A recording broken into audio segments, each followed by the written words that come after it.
Hello, good afternoon mga ka-hardin. So, Mr. Hardin Ronggoros. So, ngayong hapon po nandito tayo sa aking munting hardin dahil gagawin na po natin ngayon ang pag-apply ng pataba para po sa ating pananim na sitaw. So, kung kayo po ay sabi natin, mga kapwa ko magsasaka, kapwa ko hardnero, o nagsisimula pa lang matuto tungkol po sa tamang paghahalaman. Tara, samahan nyo ko dahil ngayong umaga ituturo ko sa inyo kung paano po natin gagawin ang tamang pag-apply ng mga synthetic na pataba o commercial fertilizer para po sa ating mga halaman. So alam naman po natin na sa simulat sapul pa lang ng ating mga sabi natin pagtatanim ng ating mga halaman, kinakailangan mag-apply na po tayo ng pataba, especially para may bigay natin yung pangangailangan ng ating mga pananim. Sa unang 7 araw ng ating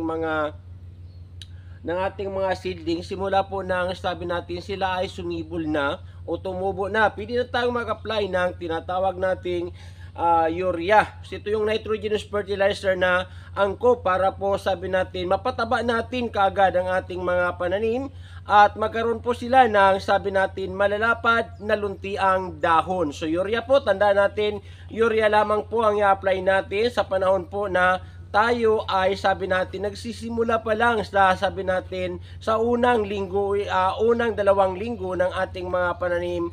Ang pwede nating apply ay ang nitrogenous fertilizer. Ito ay tinatawag natin na urea or 4500. So, pwede itong i-apply sa pamamaraan ng ring method o kaya naman foliar application. So, pag sinabi po natin foliar application, ito ay ang pagtunaw ng pataba sa tubig bago ito i-apply sa ating mga pananim. Pero tandaan, meron din po ng sabi natin risky or risk na nadadala yung sabi natin pag-apply natin ng foliar fertilizer sa ating mga pataba kung hindi natin to gagawin ng tama. So, pwede tayong mag-apply early in the morning and late in the afternoon para po ang stomata or the breathing organ ng ating halaman ay bukas pa para may absorb ang pataba na na-apply natin sa kanila. At iwasan natin mag-apply ng mga foliar na fertilizer kung masyadong mainit ang panahon sapagkat masusunog ang dahon ng ating mga halaman. Tandaan, pagkatapos mag-apply, banlawan ang ating mga halaman para po ligtas po sa tinatawag natin na pagkasunog ng dahon ng ating mga halaman. So ngayon po, makikita natin na sa 21 days na po itong ating halaman. So, at magwa 1 month ito this coming June 2024. Yan po. So magwa 1 month na po siya sa sa June 24. Kaya po ngayon nakikita natin mataba na pero mas lalo pang papatabayin natin sila sa pamamagitan naman ng pag-apply na ng tinatawag natin na Tripol 14. So sa Tripol 14, ito ay tinatawag natin na complete fertilizer sapagkat na mayroon na dito ng nitrogen, phosphorus, and potassium. So, kaya tawag po siyang complete fertilizer.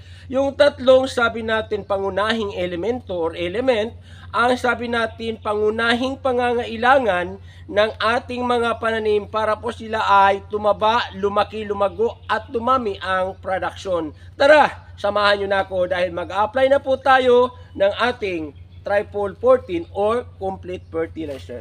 Bago tayo mag-apply, kinakailangan gumawa muna tayo ng hukay. Yan. Gumawa muna po tayo ng hukay dito sa puno ng ating mga tanim na mga sitaw. Situit na meron ng 1 dangkal na distance.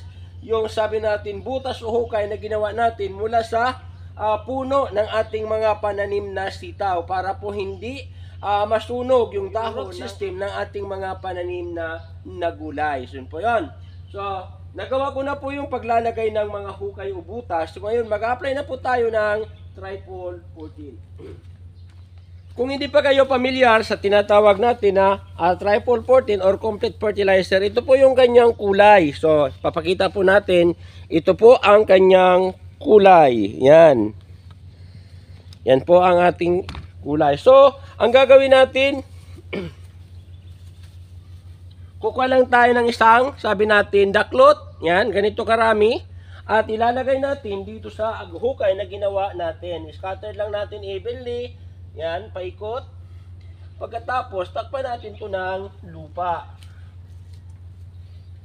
Ganyan lang guys ang pag-apply. So para po hindi ma-carried out ang pataba na in-apply natin sa sabi natin sa pagpatak ng malakas na buhos ng ulan dahil natakpan po ito ng lupa. So yun po.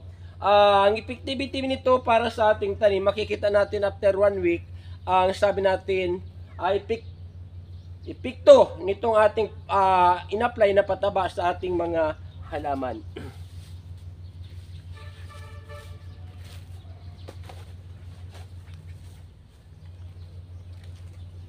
So, ganito lang karami, isang yan.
Tapos na po tayo nag-apply guys para sa tatlong plot pa lamang po ng ating sabi natin hardy nang na-applyan po natin ng triple 14 o complete fertilizer. So guys or mga ka-harden, kung meron po kayo ng katanungan, paki-comment down below. Dahil talagang magre-reply po ako sa abot po ng aking kakayahan kung meron po kayo ng katanungan tungkol po sa paraan kung paano ina-apply ang mga pataba sa ating mga harden. So guys, kung nagustuhan yung ating video para po sa umagang ito, huwag kakalimutang i-like, i-share, i-subscribe at pindutin na rin po ang notification bell para po kayo ay laging updated sa mga susunod na videong aking i-upload. Sa muli ito yung inyong hardinirong guro na nagsasabing kita-kita tayo ulit para sa susunod na aking mga video. Bye-bye! God bless you all and follow for more!